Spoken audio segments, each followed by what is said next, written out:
¿Qué hubiera pasado si, en la historia de los videojuegos, un suceso jamás hubiera existido?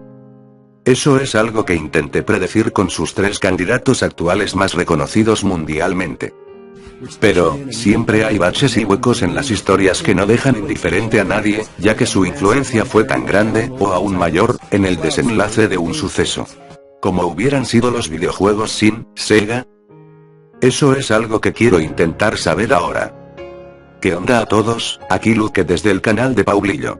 Después de algunos problemas de inspiración, y debido a que a Paulillo no se le ha ocurrido una idea relevante últimamente, vengo a traerles un extra en un nuevo vídeo, de este segmento que ya había cerrado la vez pasada con Nintendo. Bien, ustedes ya saben cómo son las cosas por aquí, así que para no perder más tiempo, empecemos. Hablar de Sega, es hablar de un sueño que nació grande y murió muy pronto. Sega era conocida mundialmente por su gran competencia hecha en la época dorada de los videojuegos, y por las grandes variedades de género tanto en juegos y consolas que experimentaba en esos años. Pero desgraciadamente, este sueño o parte de él, llegó a su fin un día. Sega comenzó sus andaduras como una distribuidora de máquinas de pinball por el año 1954. Sega decidió comprar su propia fábrica de máquinas de pinball en Japón, donde se vendieron muchas, lo cual fueron muy productivas.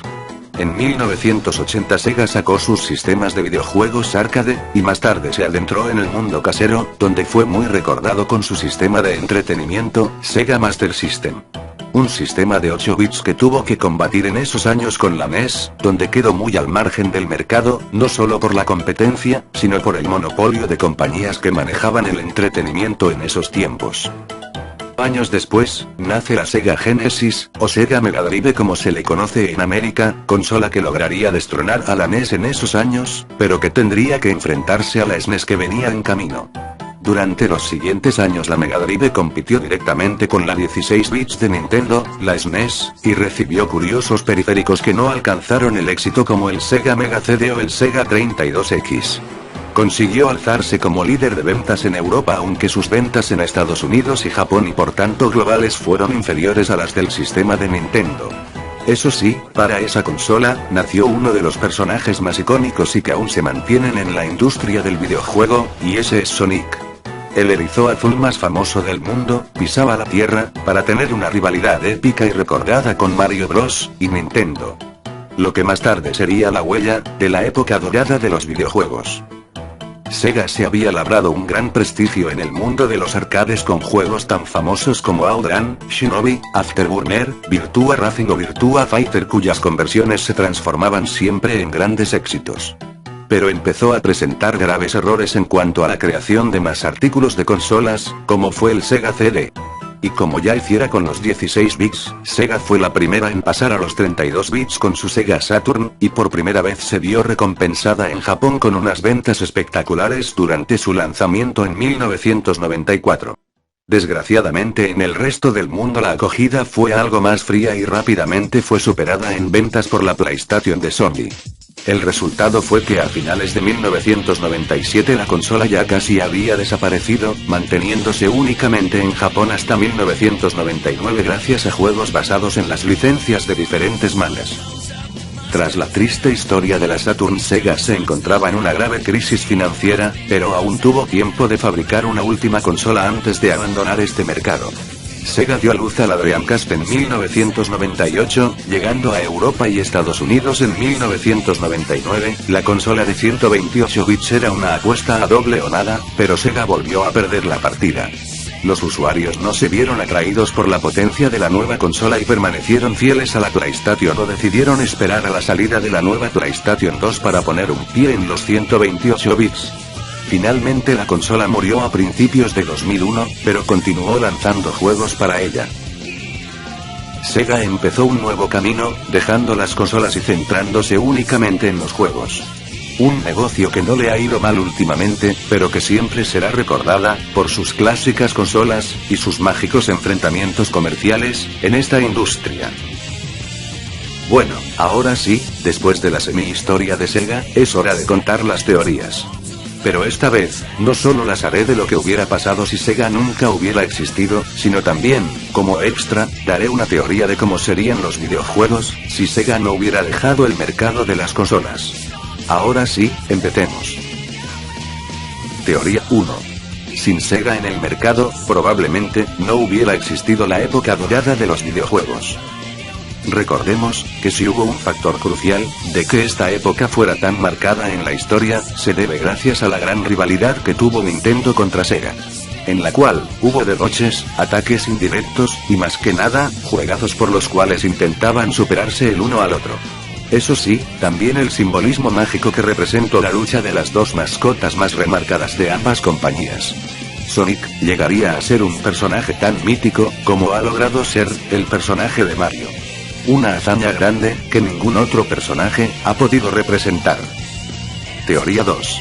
Sin Sega en el mercado, quizás no hubieran más rivales de Nintendo en la industria del videojuego. ¿Qué me lleva a mí a pensar esto? 3 razones. 1. Nintendo no optó por usar el CD en la Nintendo 64 debido al mal resultado que obtuvo Sega CD con este, y por ende decidió usar el cartucho.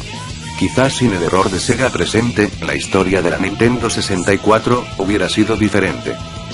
2. Al haber usado el CD que probablemente Sony le hubiera aportado, no existiría ni PlayStation, ni mucho menos Xbox, que nació gracias a las especificaciones muertas de la Dreamcast. O quizás, hubiera habido otro rival diferente a los que conocemos ahora, como Samsung, Apple, Namco, etc. Pero es algo difícil de saber. 3. Quizás el PC hubiera sido la alternativa a Nintendo, como plataforma clavata para jugar juegos, y la mejor opción para aquellos que no deseaban tener una consola de Nintendo como medio de entretenimiento. Teoría 3. Sin Sega, probablemente, Europa no sería un mercado significante para los videojuegos. ¿Por qué lo digo? Por un simple hecho. En la época de NES y Super Nintendo, muchos de los juegos que en su mayoría eran desarrollos japoneses, no llegaron a formar parte del catálogo que iba para Europa. Esto en parte, a las derivas comerciales que Nintendo manejaba en ese momento. Fue entonces, cuando Sega empezó a sacar partido, y a traer juegos a Europa, que Nintendo no traía.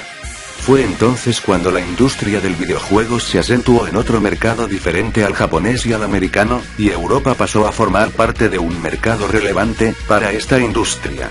Y todo, de la mano de Sega. Esto lo único que me deja inquieto es, ¿por qué no hicieron lo mismo con Latinoamérica? Quizás debió haber otro que hubiera sido capaz de hacerlo. Teoría 4. Si Sega no hubiera dejado el mercado de las consolas, Xbox no existiría. Es así de simple. Xbox entró al mercado gracias a la experiencia que había tenido Microsoft desarrollando la Dreamcast, y todas sus especificaciones le sirvieron para lanzar una consola de 128 bits más potente que se acentuara en el mercado. Una posible causa si Sega hubiera seguido haciendo hardware, es que quizás Sony y Nintendo hubieran ganado mucho más terreno en territorio americano. Recordemos, que el mercado americano, es muy predilecto de la marca Xbox. Y si esta no hubiera existido debido a la presencia de Sega, quizás no habrían frenado el avance de las dos japonesas del momento en este mercado, que se decanta mucho más por la consola de su región. No sé si esto sería bueno o malo, es a vista de cada quien. Pero son cosas que nunca llegaremos a ver, debido a los sucesos drásticos ya ocurridos, en estas historias. Como conclusión de todos estos capítulos de este segmento es, que todo forma parte de la historia, y cada uno es necesario, y ninguno es irrelevante en este sector. Más que nada, porque siempre aportaron cada uno, su grano de arena, para hacer de la industria del videojuego, un ocio y un hobby amado por el mundo. Bueno, antes de partir, les dejaré la opinión, como es de costumbre de alguien más. Así que Limp 19 Arts, adelante. Sega ha sido muy importante para Nintendo en la era del SNES. La mítica rivalidad exigió a ambas compañías a dar lo mejor de sí en cuanto a juegos de calidad se refiere. Por su parte, estas exigencias se tradujeron en una de las mejores épocas de esta industria, que se sigue recordando en la historia como la época dorada de los videojuegos. Recordar sus juegos como joyas atemporales y juegos que son recordados por lo que significaron para cada uno de los gamers que pudieron disfrutar a plenitud de esa época. Así que, como conclusión simple, afirmaría que sin Sega, Nintendo habría tenido un camino fácil y sencillo, y así, no tendrían que esforzarse mucho, y al no esforzarse mucho, sus productos no serían ni la sombra de lo que serían si tuvieran en la competencia a Sega. Así pues, Nintendo no habría sido tan reconocida, y si a esto le sumamos el surgimiento de Sony, Nintendo quizás sería insignificante e irrelevante, y no sería tan conocida como hoy en día. Y el resultado se podría resumir en el menor esplendor de Nintendo en lo que se refiere a calidad. Y esa es mi humilde opinión. Bueno amigos, eso fue todo, espero que les gustado, y sé que fue algo corto, pero era un extra que queríamos hacer con este segmento. No siendo más, me despido, gracias a Link por su opinión, y a Paulillo por dejarme estar en este vídeo.